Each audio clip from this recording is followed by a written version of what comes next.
Hay advertencias que llegan disfrazadas de intuición, de sueños inquietantes, de coincidencias demasiado precisas para ser ignoradas. Y hay adultos que, en su arrogancia racional, descartan esas señales como superstición, como miedo irracional, como cosas de niños. Esta es la historia de 5 niños que sintieron el aviso, que intentaron comunicarlo, que suplicaron ser escuchados, pero fueron silenciados por maestros, por padres, por guías que creían saber más. Y cuando esos 5 niños desaparecieron durante 14 días en la selva amazónica del Perú, cuando la búsqueda se convirtió en la operación de rescate más grande en la historia de la región, cuando finalmente fueron encontrados vivos contra toda probabilidad, lo que contaron no fue solo una historia de supervivencia. Fue la confirmación de que el aviso había sido real, de que algo en el universo había intentado protegerlos, de que la intuición infantil a veces ve verdades que la lógica adulta no puede alcanzar. Si esta historia te estremece, si reconoces momentos en tu propia vida donde ignoraste advertencias que resultaron ser reales, quédate hasta el final. Y si sientes que merece ser compartida para que otros aprendan a escuchar las señales, déjame un comentario contándome sobre alguna vez que tu intuición intentó salvarte. Era el 18 de junio de 2022. El Colegio San Martín de Porres, ubicado en el distrito de Miraflores en Lima, organizaba su excursión anual de 5º grado a la Reserva Nacional Tambopata, en Madre de Dios. Era una tradición de 20 años, un viaje educativo diseñado para conectar a niños urbanos con la biodiversidad amazónica, con la importancia de la conservación, con una realidad natural que la mayoría solo conocía por documentales. 42 estudiantes de 10 y 11 años participarían, acompañados por 4 maestros y 2 guías locales experimentados. Todo estaba planificado meticulosamente, rutas verificadas, campamentos autorizados, equipos de comunicación satelital, protocolos de emergencia revisados por expertos.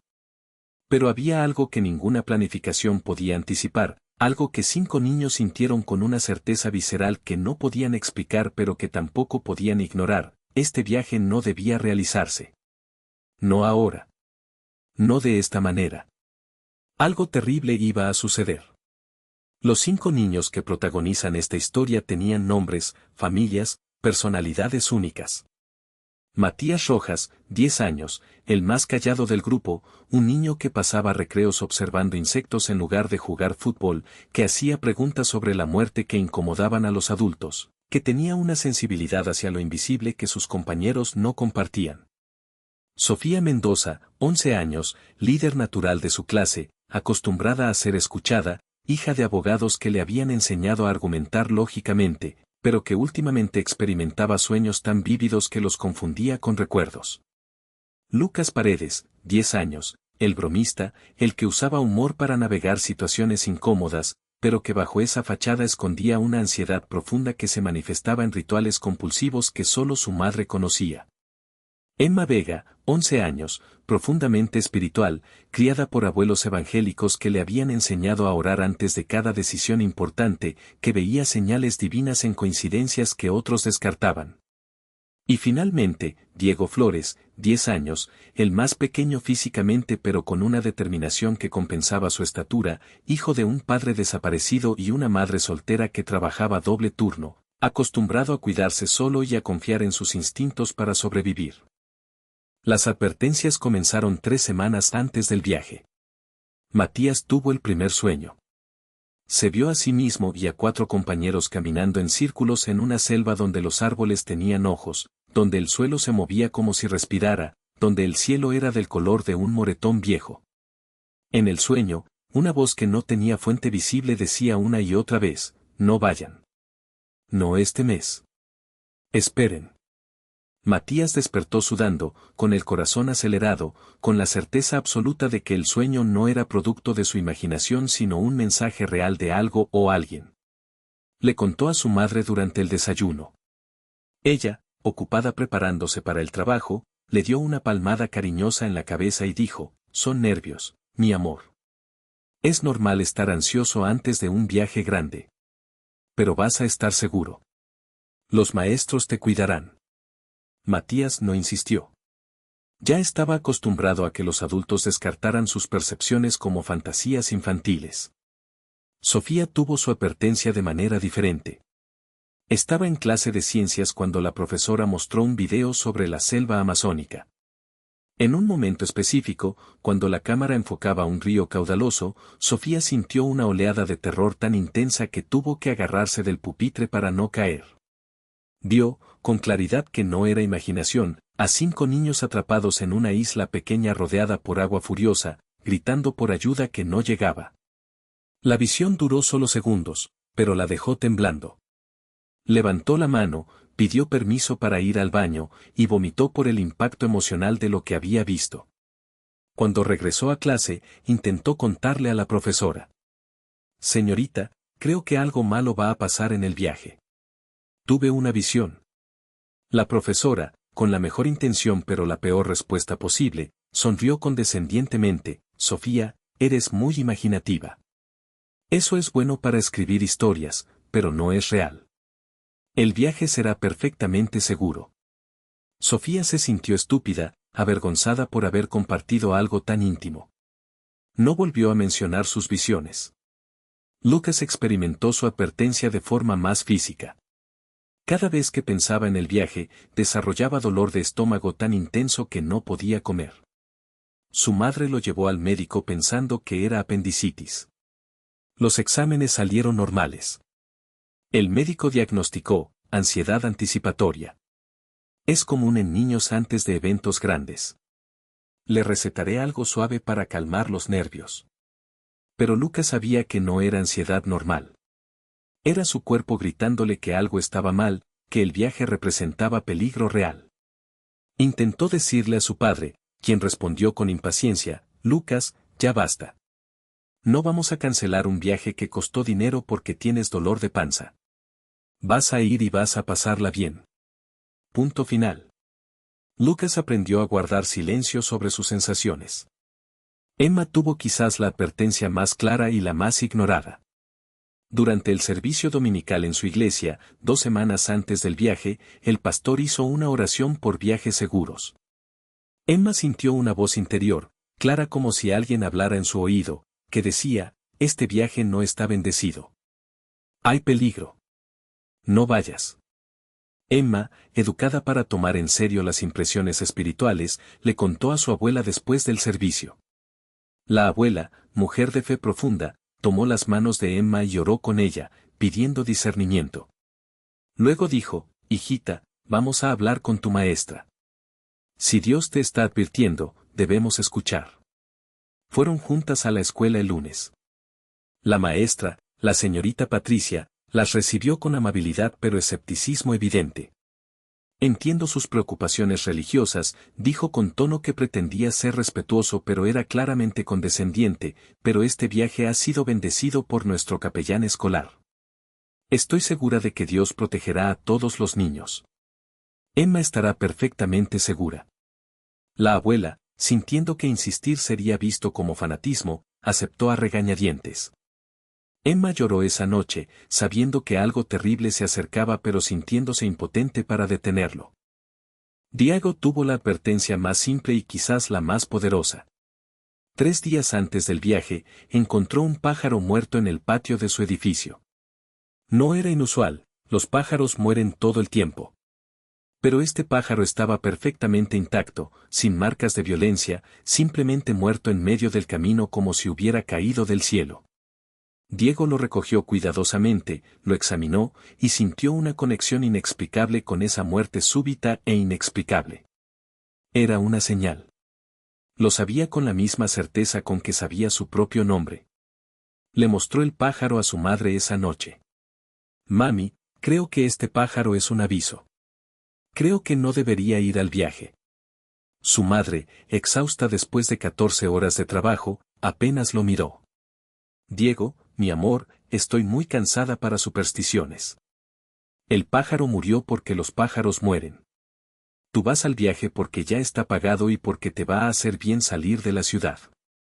Ahora a la cama». Diego enterró al pájaro en una maceta del balcón, sintiendo que estaba enterrando también su última oportunidad de evitar lo que vendría. Ninguno de los 5 niños sabía que los otros también habían recibido advertencias. No se conocían bien entre ellos, estaban en el mismo grado pero en diferentes círculos sociales. Matías era el raro. Sofía era la popular. Lucas era el payaso. Emma era la religiosa. Diego era el invisible. En circunstancias normales, nunca habrían formado un grupo. Pero el destino, o algo más deliberado, los había marcado a los 5. Los había elegido. Los había advertido. Y cuando todos los adultos ignoraron esas advertencias, cuando la arrogancia de la experiencia y la planificación venció a la sabiduría de la intuición, esos 5 niños quedaron unidos por algo más profundo que la amistad. Quedaron unidos por el conocimiento compartido de que algo terrible iba a suceder y nadie los había escuchado.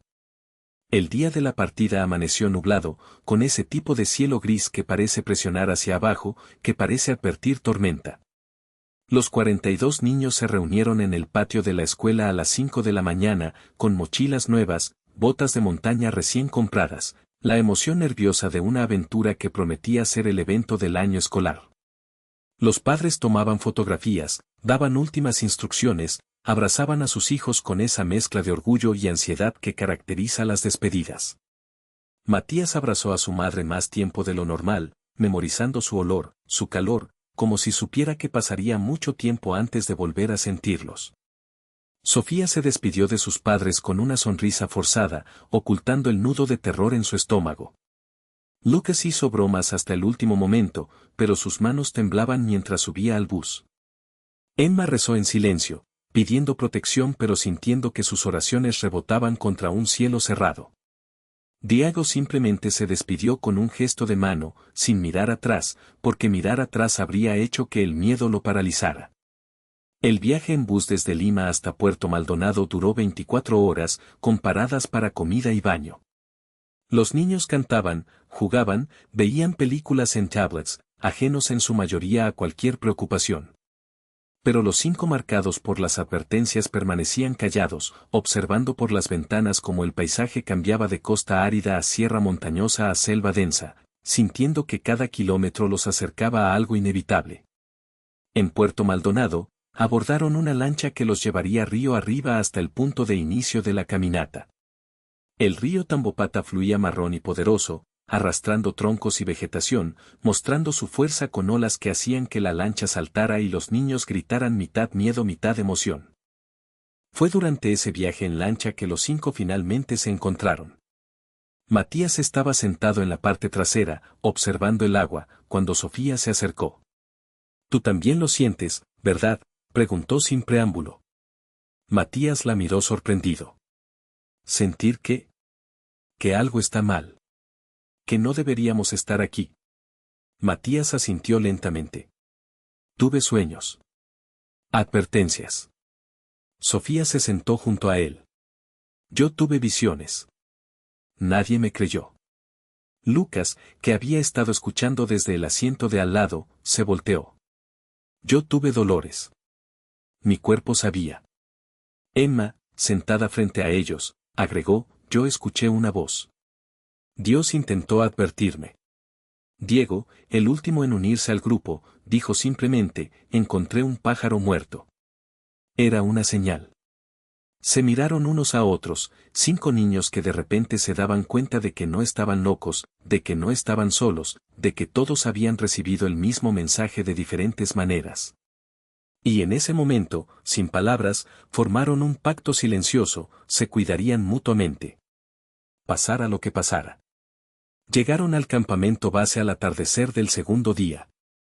Era un claro en la selva con cabañas de madera, techos de palma, una cocina comunitaria, baños básicos pero funcionales. Los guías locales, 2 hombres llamados Raúl y Miguel, ambos nativos de la región con décadas de experiencia, explicaron las reglas: nunca alejarse del grupo, no tocar plantas desconocidas, reportar cualquier síntoma extraño inmediatamente, respetar la selva porque la selva merece respeto. Los niños escucharon con atención variable, algunos tomando notas, otros ya distraídos por monos que se veían entre los árboles, por mariposas del tamaño de manos que volaban cerca. Los 5 marcados escuchaban con intensidad diferente, sabiendo que estas reglas podrían ser la diferencia entre vida y muerte. La primera caminata estaba programada para la mañana siguiente. 3 horas de recorrido por sendero marcado, visitando puntos de interés ecológico, regresando al campamento para almuerzo. Simple. Seguro. Rutinario. Pero esa noche, Matías tuvo otro sueño. Esta vez más específico, más aterrador. Vio el sendero dividiéndose en dos, vio al grupo tomando el camino izquierdo, vio una tormenta súbita, vio un río que crecía imposiblemente rápido, vio a 5 niños separados del grupo principal, atrapados en el lado equivocado del agua. Despertó gritando. Su compañero de cabaña, un niño llamado Fernando, se quejó: «Cállate, Matías. Estás arruinando el sueño de todos». Pero Sofía, en la cabaña de niñas al lado, también había despertado. Había tenido el mismo sueño. Exactamente el mismo. A la mañana siguiente, antes del desayuno, los 5 se reunieron en secreto detrás de la cocina. Matías y Sofía compartieron sus sueños idénticos. Los otros 3 no habían soñado, pero todos sentían la misma opresión en el pecho, el mismo presentimiento de catástrofe inminente. «Tenemos que decirle a los maestros», insistió Emma, «tenemos que hacer que cancelen la caminata de hoy». Pero Sofía, con la lógica aprendida de sus padres abogados, sabía que no funcionaría. «Ya intentamos advertir. Nadie nos escuchó. No nos van a escuchar ahora. Nos dirán que son nervios, que es miedo normal, que estamos siendo dramáticos». «Entonces, ¿qué hacemos?», preguntó Lucas, con su humor habitual completamente ausente. Diego, el más pequeño pero a veces el más pragmático, dijo: «Nos mantenemos juntos. Pase lo que pase, no nos separamos. Si algo sale mal, nos cuidamos entre nosotros». Los 5 asintieron. Era todo lo que podían hacer. La caminata comenzó a las 9 de la mañana. 42 niños en fila india, los maestros distribuidos a lo largo de la columna, los guías adelante y atrás. El sendero era hermoso, con luz dorada filtrándose entre el dosel, con sonidos de pájaros y monos creando una sinfonía natural, con el olor a tierra húmeda y vegetación que es único de la selva. Los niños tomaban fotos, hacían preguntas, señalaban animales. Todo parecía perfecto. Pero los 5 marcados caminaban en silencio, hipervigilantes, esperando el momento que sabían vendría. Llegó a las 11:15. El sendero se dividía en 2. El camino derecho continuaba el circuito planificado. El camino izquierdo, según el mapa, era un atajo que se reunía con el sendero principal más adelante. Raúl, el guía principal, se detuvo para consultar con los maestros. La señorita Patricia, líder de la expedición, sugirió tomar el atajo para llegar más rápido al punto de almuerzo. Raúl dudó. Ese camino no ha sido usado en meses. Podría estar bloqueado. Pero la señorita Patricia, confiando en su planificación meticulosa, insistió: «El mapa dice que está despejado.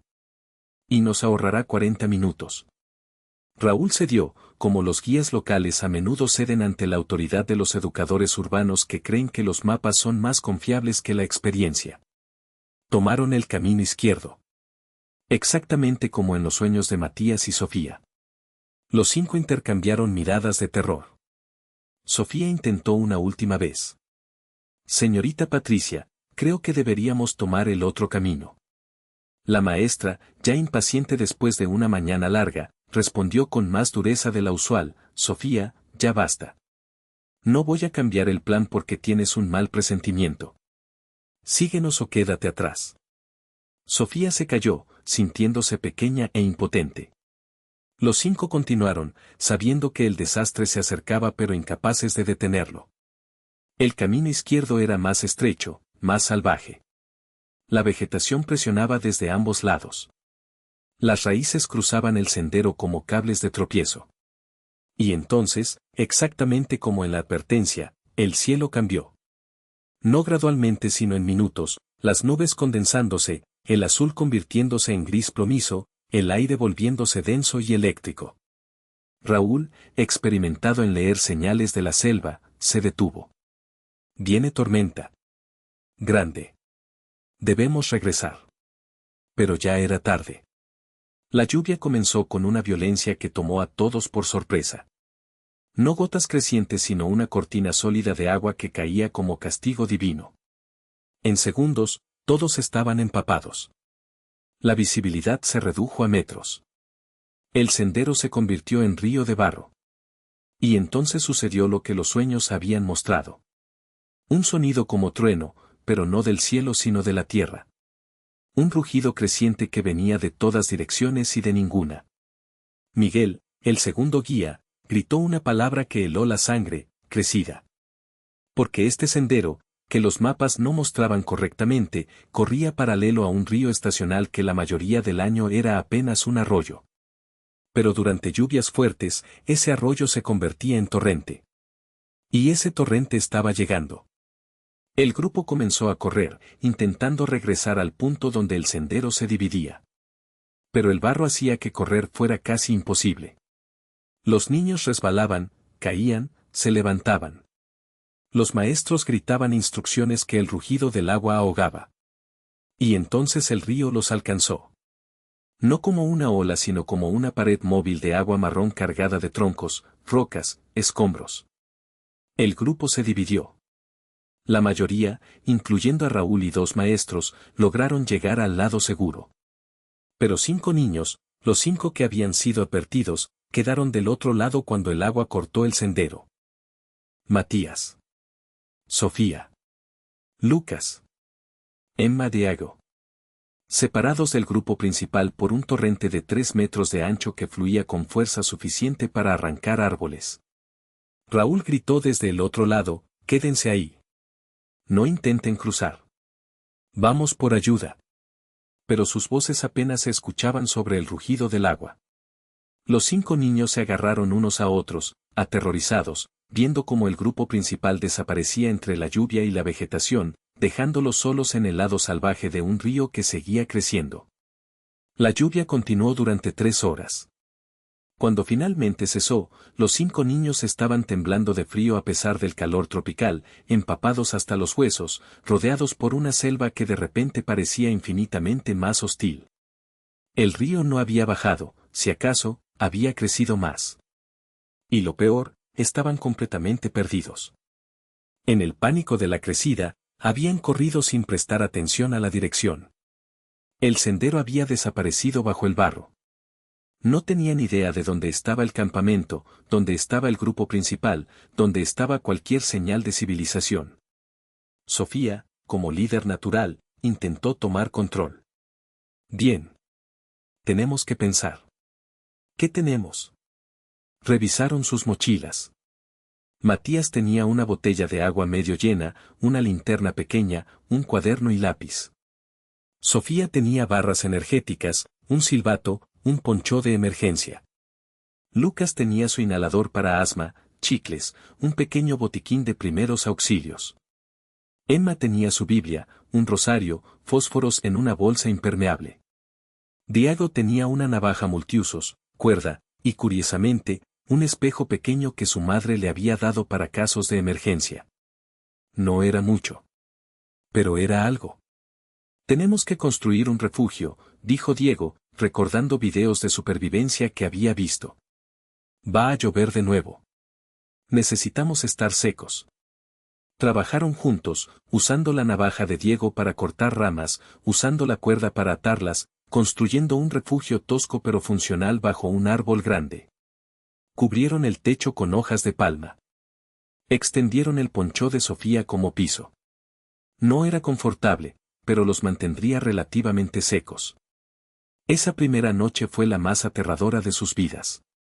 Los sonidos de la selva nocturna eran ensordecedores, rugidos de animales que no podían identificar, crujidos de ramas que sonaban como pasos acercándose, gritos de pájaros que parecían lamentos humanos. Emma rezaba en voz baja, recitando salmos que su abuela le había enseñado. Lucas luchaba contra un ataque de pánico, respirando en su inhalador aunque no tenía asma, solo necesitaba el ritual familiar para calmarse. Matías, extrañamente, era el más tranquilo. Esto ya lo vi, murmuró. En los sueños. Sabía que pasaría. Sofía lo miró. ¿Tus sueños mostraron cómo sobrevivimos? Matías negó con la cabeza. Solo mostraron hasta aquí. El resto tenemos que escribirlo nosotros. El segundo día amaneció con niebla densa que convertía la selva en un reino fantasmal. Los 5 niños salieron del refugio, adoloridos, hambrientos, pero vivos. Compartieron una barra energética entre todos, tomaron sorbos pequeños de agua. Diego propuso algo: tenemos que marcar nuestro territorio. Dejar señales para los rescatistas. Usando el espejo de Diego, Matías creó destellos de luz cada vez que el sol atravesaba la niebla. Emma escribió ayuda en letras grandes usando piedras en un claro cercano. Sofía usó su silbato, 3 pitidos cortos cada 10 minutos, la señal internacional de auxilio. Pero no llegó ayuda. No ese día. Ni el siguiente. Ni el siguiente. Porque lo que los niños no sabían era que el grupo principal también estaba en problemas. La crecida había destruido el puente que conectaba con el campamento base. Raúl y los maestros estaban atrapados del otro lado, con 37 niños asustados, sin forma de regresar, sin forma de organizar un rescate inmediato para los 5 perdidos. Tuvieron que esperar a que el agua bajara, luego caminar 2 días hasta el pueblo más cercano, luego contactar autoridades. Para cuando el operativo de búsqueda se organizó, habían pasado 5 días. Y la selva es vasta, y 5 niños son pequeños, y las probabilidades de encontrarlos vivos disminuían con cada hora. Mientras tanto, los 5 aprendían a sobrevivir. Diego, con su navaja, tallaba puntas afiladas en palos para usar como lanzas. Matías, con su capacidad de observación, identificaba insectos comestibles, aunque la mayoría del grupo se negaba a comerlos al principio. Sofía organizaba expediciones cortas para buscar agua, siempre dejando marcas para poder regresar al refugio. Emma mantenía el fuego vivo usando los fósforos con extremo cuidado, alimentándolo con madera seca que encontraban bajo troncos caídos. Lucas, superando su miedo, se convirtió en el recolector, trepando árboles para alcanzar frutas que parecían seguras. El día 7 fue un punto de quiebre. Se habían quedado sin barras energéticas. El agua de lluvia que recolectaban en hojas les causaba diarrea. Todos estaban débiles, demacrados, cubiertos de picaduras de insectos que se infectaban. Lucas tuvo fiebre alta, delirando, llamando a su madre. Emma oró sobre él toda la noche, aplicando compresas de agua fría, negándose a aceptar que podría morir. Y a la mañana, milagrosamente, la fiebre había bajado. Lucas abrió los ojos, débil pero consciente, y murmuró: «Vi ángeles». O algo. Me dijeron que aún no es mi tiempo. Emma lloró, no de tristeza sino de gratitud abrumadora. Ese mismo día, Matías hizo un descubrimiento. Explorando cerca del refugio, encontró un árbol con marcas talladas. No naturales. Hechas por humanos. Marcas viejas, casi borradas por el tiempo, pero definitivamente intencionales. Alguien estuvo aquí antes, dijo con emoción. Si seguimos estas marcas, tal vez nos lleven a algún lugar. Siguieron las marcas durante horas, moviéndose lentamente, apoyándose unos a otros. Y las marcas los llevaron a algo extraordinario, una cabaña abandonada. Vieja, medio colapsada, cubierta de vegetación. Pero dentro encontraron tesoros, latas oxidadas de comida que milagrosamente aún estaban selladas, una hamaca podrida pero con cuerdas que podían usar, un machete oxidado pero afilable. ¿Quién vivía aquí?, preguntó Sofía, examinando la cabaña. Diego encontró una respuesta: un diario, protegido en una bolsa plástica, escrito en español con caligrafía temblorosa. Lo abrió cuidadosamente. Era de un hombre llamado Esteban, que se había perdido en esta selva en 1987.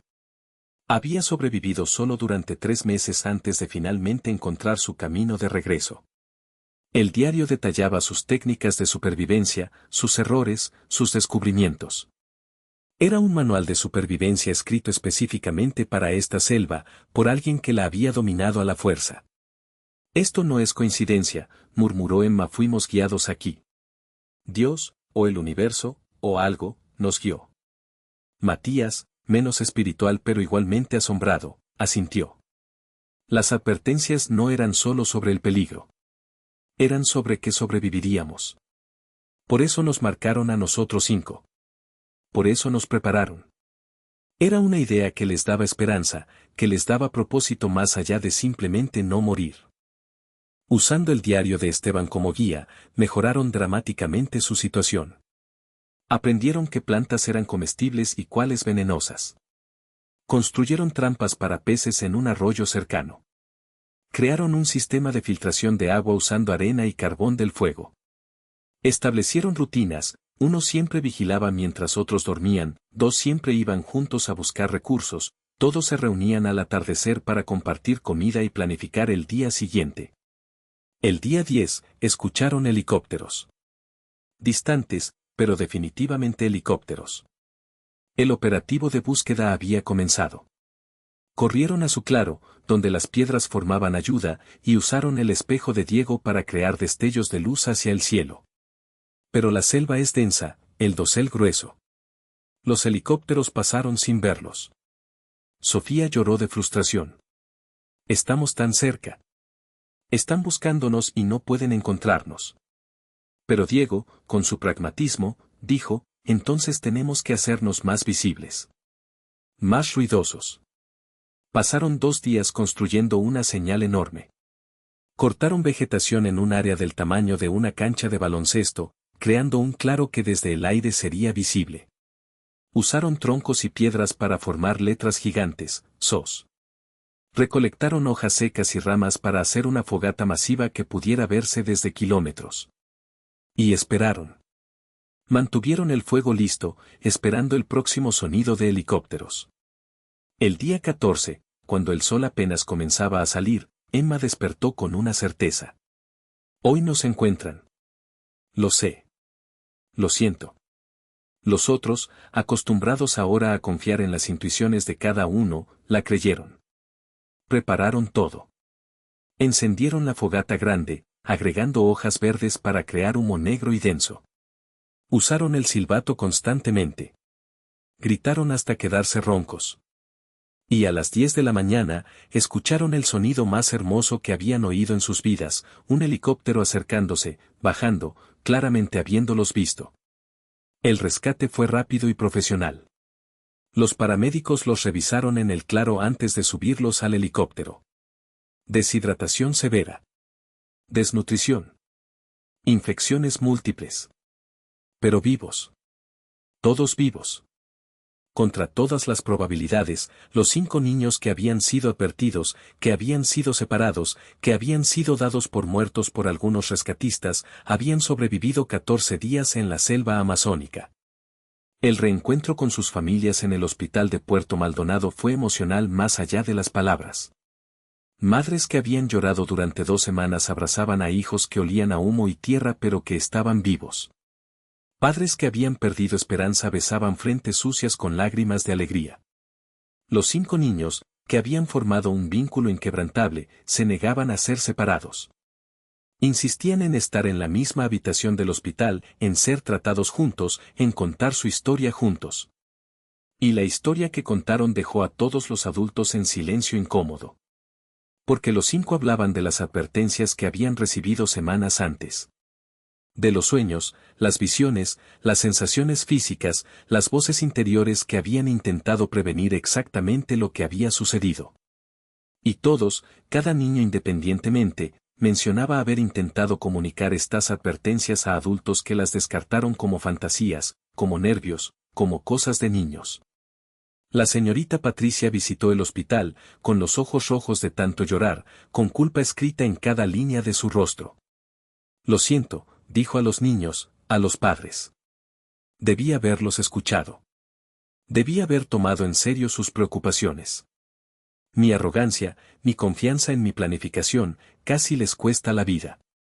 Sofía, con una madurez que iba más allá de sus 11 años, respondió, no es solo usted, señorita. Fueron todos los adultos. Nuestros padres, nuestros maestros, todos. Decidieron que sabían más que nosotros sobre lo que sentíamos. Y esa es la lección, ¿no? Que a veces los niños saben cosas que los adultos no pueden ver. Los medios de comunicación cubrieron la historia extensamente. 5 niños sobreviven 14 días en la selva amazónica. Los titulares celebraban su resiliencia, su ingenio, su trabajo en equipo. Pero pocos medios mencionaban la parte más importante, que estos niños habían sido advertidos, que habían intentado prevenir el desastre, que habían sido ignorados. Esa parte de la historia era demasiado incómoda, demasiado acusatoria hacia los sistemas adultos que habían fallado. Pero un periodista, una mujer llamada Claudia Ramírez, investigó más profundamente. Entrevistó a los 5 niños por separado, documentó sus advertencias premonitorias, habló con los padres que confirmaron que sus hijos habían expresado preocupaciones específicas. Escribió un artículo titulado El aviso que todos ignoraron, que se volvió viral. En él, planteaba preguntas difíciles. ¿Por qué descartamos sistemáticamente las intuiciones de los niños? ¿Por qué asumimos que la experiencia adulta siempre supera la percepción infantil? ¿Cuántos desastres podrían prevenirse si realmente escucháramos cuando los niños dicen que algo está mal? El artículo generó debate nacional. Algunos lo descartaron como sensacionalismo, como dar credibilidad a supersticiones. Otros lo tomaron en serio, comenzando conversaciones en escuelas sobre cómo crear espacios donde las preocupaciones de los niños sean validadas en lugar de descartadas. Psicólogos infantiles aparecieron en programas de televisión hablando sobre la intuición, sobre cómo los niños a veces perciben patrones y peligros que los adultos, condicionados por años de racionalización, ya no pueden ver. Los 5 niños, mientras tanto, enfrentaban su propio procesamiento del trauma. Todos desarrollaron TEP en diferentes grados. Matías tenía pesadillas recurrentes, aunque ahora sus sueños mostraban no solo advertencias sino también soluciones. Sofía desarrolló ansiedad de separación, pánico cuando no podía ver a los otros 4. Lucas necesitaba rituales cada vez más elaborados para sentirse seguro. Emma se volvió aún más devota, convencida de que había sido salvada por intervención divina específica. Diego, el más pragmático, simplemente se volvió más silencioso, más observador, cargando el peso de haber sido el líder de facto durante la supervivencia. Pero también compartían algo más, un sentido de propósito. Habían sobrevivido por una razón. No solo por suerte, no solo por habilidades, sino porque estaban destinados a contar esta historia, a ser ejemplos vivientes de que las advertencias internas deben ser escuchadas. Formaron un pacto: cuando fueran mayores, trabajarían en campos donde pudieran ayudar a otros a escuchar y validar sus intuiciones. Matías quería ser psicólogo. Sofía, abogada defensora de niños. Lucas, maestro que realmente escuchara. Emma, consejera espiritual. Diego, guía de supervivencia que enseñara no solo técnicas sino también a confiar en los instintos. 2 años después del incidente, los 5 fueron invitados a dar una charla en su antigua escuela. De pie frente a estudiantes que los miraban como héroes, compartieron su historia. Pero no la versión heroica que los medios habían contado. La versión real. La versión donde admitían el terror, donde hablaban de los momentos en que casi se rindieron, donde reconocían que sobrevivir no los había hecho más fuertes sino simplemente más conscientes de su fragilidad. Y al final de la charla, Sofía dijo algo que resonó con cada persona en el auditorio: si aprenden algo de nuestra historia, que sea esto: cuando algo dentro de ustedes dice que algo está mal, cuando tienen un presentimiento que no pueden explicar, cuando sus cuerpos o sus sueños o sus corazones les advierten sobre peligro, no lo ignoren. Y si son adultos, cuando un niño les dice que tiene miedo, que siente que algo malo va a pasar, no lo descarten. Porque nosotros teníamos razón. Sabíamos. Y nadie nos escuchó. Y esa falta de escucha casi nos cuesta la vida. El Colegio San Martín de Porres implementó cambios después del incidente. Nuevo protocolo: cualquier estudiante que exprese preocupación seria sobre un viaje o actividad debe ser escuchado por un panel que incluye psicólogos, no solo maestros. Las decisiones sobre excursiones ya no se basan solo en planificación logística sino también en evaluación de riesgos que considera factores intangibles. Y más importante, se enseña a los estudiantes que sus intuiciones son válidas, que sus miedos merecen ser tomados en serio, que tienen derecho a decir no me siento seguro sin ser ridiculizados. Pero los cambios más profundos ocurrieron en las familias. La madre de Matías aprendió a preguntarle no solo qué hiciste hoy, sino cómo te sentiste hoy. Los padres de Sofía dejaron de competir por su afecto y comenzaron a trabajar juntos para crear un espacio donde ella pudiera expresar vulnerabilidad. El padre de Lucas se disculpó, con lágrimas, por haber descartado sus dolores de estómago como manipulación. La abuela de Emma se sintió validada en su fe, pero también aprendió que la espiritualidad debe combinarse con acción práctica. La madre de Diego dejó de estar tan agotada que no pudiera escuchar las preocupaciones de su hijo, reduciendo sus horas de trabajo aunque eso significara menos dinero, porque se dio cuenta de que estar presente era más valioso que cualquier bien material. 5 años después del rescate, los 5 adolescentes, ahora de 15 y 16 años, organizaron una expedición de regreso a la selva. No a la misma área, eso habría sido demasiado traumático, pero sí a la región de Tambopata. Querían confrontar el lugar que casi los mata, pero también honrar el lugar que les enseñó lecciones que ningún aula podría haber dado. Fueron acompañados por Raúl, el guía que se había culpado durante años por no haber insistido más en tomar el camino seguro. En esa expedición, buscaron y encontraron la cabaña de Esteban. Estaba más deteriorada, casi completamente devorada por la selva. Pero el diario seguía allí, protegido en su bolsa plástica. Lo llevaron consigo, con la intención de donarlo a un museo de historia natural. Pero también dejaron algo, su propio diario colectivo, escrito durante los 14 días de supervivencia, protegido en una bolsa similar, con una nota: para quien sea que se pierda aquí después de nosotros, no están solos. Otros han sobrevivido. Otros sobrevivirán. Confíen en sus instintos. Escuchen las advertencias. Y nunca se rindan. Hoy, en 2024, los 5 jóvenes están en diferentes caminos pero permanecen conectados. Se reúnen cada año en el aniversario de su rescate, no para celebrar sino para recordar, para procesar, para continuar sanando. Porque el trauma no desaparece con el tiempo, solo se vuelve más manejable, más integrado en quienes son. Matías está estudiando psicología con especialización en intuición y toma de decisiones. Su tesis examina cómo las sociedades modernas han perdido la capacidad de escuchar señales internas que las culturas antiguas valoraban. Sofía está en Derecho, enfocándose en derechos de los niños, trabajando en casos donde niños han reportado abuso o peligro y no han sido creídos. Lucas es voluntario en un programa de mentoría, ayudando a niños con ansiedad a desarrollar herramientas de afrontamiento que no sean descartadas como debilidad. Emma estudia teología con enfoque en espiritualidad práctica, explorando cómo diferentes tradiciones religiosas entienden y validan experiencias premonitorias. Diego trabaja como instructor de supervivencia, pero su enfoque único es enseñar no solo habilidades técnicas sino también a desarrollar y confiar en la intuición que puede salvar vidas. Y todos ellos comparten su historia. En escuelas, en conferencias, en podcast, en cualquier plataforma que les permita transmitir el mensaje central, las advertencias son reales. La intuición es válida.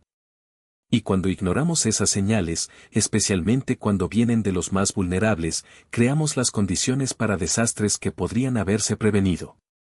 La historia de los 5 niños que sobrevivieron 14 días en la selva amazónica se ha convertido en caso de estudio en programas de educación, en protocolos de seguridad, en investigaciones sobre cognición infantil. Pero más allá de la academia, se ha convertido en algo más poderoso, en recordatorio de que los niños no son versiones incompletas de adultos esperando ser formados, sino seres humanos completos con percepciones válidas que merecen ser escuchadas. El aviso que todos ignoraron no era solo sobre una tormenta específica o un río específico. Era sobre una cultura que sistemáticamente descarta las voces de los más jóvenes, que confunde experiencia con sabiduría, que asume que la edad otorga monopolio sobre la verdad. Y el precio de esa arrogancia, en este caso, casi fue 5 vidas jóvenes. Pero también es una historia de esperanza. Porque esos 5 niños no solo sobrevivieron. Prosperaron. Tomaron su trauma y lo transformaron en propósito. Tomaron su experiencia de no ser escuchados y la convirtieron en compromiso de escuchar a otros. Tomaron el aviso que fue ignorado y se aseguraron de que nunca más sería ignorado, al menos no sin consecuencias conscientes. Si esta historia te ha tocado, si reconoces momentos en tu propia vida donde advertencias fueron ignoradas, donde intuiciones fueron descartadas, donde voces fueron silenciadas, déjame un comentario. Comparte tu experiencia. Porque cada historia compartida es otra validación de que estas experiencias son reales, son importantes, son dignas de atención. Y si eres padre, maestro, mentor, adulto en posición de autoridad sobre niños, considera esto: la próxima vez que un niño te diga que tiene miedo, que algo se siente mal, que no quiere hacer algo, antes de descartar esas palabras como irracionales o manipuladoras, pregúntate, ¿qué pasaría si tienen razón? ¿Qué pasaría si están percibiendo algo que mi experiencia me ha condicionado a ignorar? ¿Vale la pena el riesgo de ignorarlos? Porque a veces, los niños ven lo que los adultos no pueden. A veces, la inexperiencia permite percepción sin filtros que la experiencia ha nublado. A veces, el aviso viene de la fuente menos esperada. Y a veces, ignorar ese aviso tiene consecuencias que ninguna cantidad de planificación puede prevenir. Los 5 niños de esta historia tuvieron suerte. Sobrevivieron para contar su historia, para advertir a otros, para cambiar sistemas. Pero por cada historia de supervivencia, hay otras donde el aviso ignorado llevó a tragedias sin retorno. Y esas historias, esas que terminaron diferente, son las que deberían motivarnos más a escuchar, a validar, a tomar en serio cada advertencia, especialmente las que vienen de quienes la sociedad tiende a descartar. Dale like si esta historia te hizo reflexionar sobre cómo escuchas a los niños en tu vida. Suscríbete si valoras contenido que desafía las jerarquías tradicionales de conocimiento y sabiduría. Comparte si crees que este mensaje necesita llegar a más personas, especialmente a aquellas en posiciones de autoridad sobre niños. Y sobre todo, la próxima vez que sientas una advertencia interna, cuando tu intuición te diga que algo está mal, cuando tu cuerpo reaccione con miedo a algo que tu mente no puede explicar, no lo ignores. Porque esa advertencia, ese aviso interno, podría ser lo único que se interpone entre tú y un desastre que podrías haber evitado. Los 5 niños que sobrevivieron 14 días en la selva amazónica te lo dirían: las advertencias son reales. La intuición es válida. Y escuchar podría salvarte la vida. Así terminó y comenzó la historia de 5 niños que fueron marcados, advertidos, ignorados, perdidos y finalmente encontrados. No solo físicamente, sino en un sentido más profundo. Encontrados por el propósito. Encontrados por la certeza de que su experiencia tenía significado. Encontrados por el conocimiento de que sobrevivieron no solo para sí mismos sino para ser voces que otros escucharían cuando antes no habían escuchado. El aviso que todos ignoraron se convirtió en la advertencia que nadie puede ignorar ahora. Y en esa transformación de trauma en mensaje, de supervivencia en propósito, está la verdadera lección de esta historia. Nos vemos en la próxima historia del Archivo Insólito. Hasta entonces, escucha. Realmente escucha. Especialmente a aquellos cuyas voces son más fáciles de descartar. Porque a veces, esas son las voces que más necesitamos oír.